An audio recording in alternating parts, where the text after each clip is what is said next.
অবশেষে ধর্মঘট প্রত্যাহার করল রাজশাহী ও রংপুর বিভাগে পেট্রোল পাম্প মালিকরা। বিনা নোটিশে সড়ক ও জনপদ বিভাগের উচ্ছেদ অভিযানের প্রতিবাদে তারা এই ধর্মঘট ডাকে। ফলে গতকাল থেকে বিকেল পর্যন্ত সিরাজগঞ্জ সহ বিভিন্ন জেলার পেট্রোল পাম্পে জ্বালানি তেল বেচাকেনা বন্ধ ছিল। এছাড়া সিরাজগঞ্জের বাঘাবাড়ি ওয়েল ডিপো থেকে জ্বালানি তেল পরিবহনও বন্ধ রেখেছিল ট্যাঙ্ক লরি শ্রমিকরা। এ সময় মালিক ও শ্রমিক নেতারা বলেন, দ্রুত সমস্যার সমাধান করা না হলে এই কর্মসূচি চলবে। সিরাজগঞ্জ থেকে মোহাম্মদ আশরাফুল ইসলামের তথ্য ও চিত্রে ডেস্ক রিপোর্ট।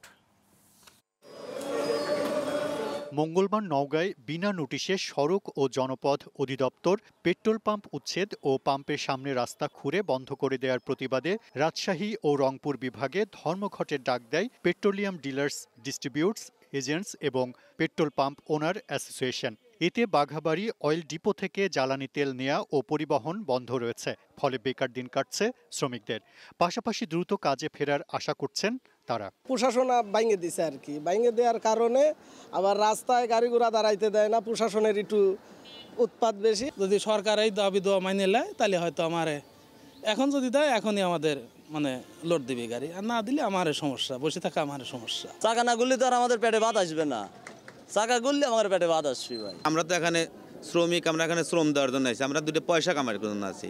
সেইটা যদি আপনাদের সরকার যদি আমাদের দাবি মেনে না নেয় তাহলে তো আমরা তো কারো কর্মজীবী হতে পারবো, কর্মস্থলে যেতে পারবো না। এই সমস্যা সমাধান না হলে এই ধর্মঘট চলবে বলে জানান উত্তরবঙ্গ ট্রাক লরি শ্রমিক ও ওনার অ্যাসোসিয়েশনের নেতারা। রংপুর বিভাগ, রাজশাহী বিভাগ, খুলনা বিভাগ এবং ঢাকা বিভাগ আমাদের সাথে একতা ঘোষণা করছে। আমরা অনির্দিষ্টকালের জন্য তেল উত্তোলন এবং বিক্রি বন্ধ রাখা হয়েছে। আজকে মালিকদের এই দাবি দেওয়া না মানা পর্যন্ত আমরা আমাদের এই পদক্ষেপ অব্যাহত থাকবে। এদিকে গাইবান্ধায় সব পেট্রোল পাম্পের অনির্দিষ্টকালের জন্য তেল বিক্রি বন্ধ রেখেছে পাম্প মালিক সমিতি। কোনো ঘোষণা ছাড়াই তেল বন্ধে বিপাকে পড়েছে চালক ও কৃষকরা। এটা তো আমাদের চালকদেরও, আমাদের মনে করেন সাধারণ মানুষের খুবই একটা কষ্টকর জনক কাজ। জনগণ হচ্ছে এই সমস্যা। এই সমস্যা কি, আপনার পেট্রোল পাম্প ভাঙচুর করছে 3টা নাকি, এই জন্য সারা বাংলাদেশে ধর্মঘট। অবশেষে দুপুরে এই ধর্মঘট প্রত্যাহার করে নেন রাজশাহী ও রংপুর বিভাগের পেট্রোল পাম্প মালিকরা।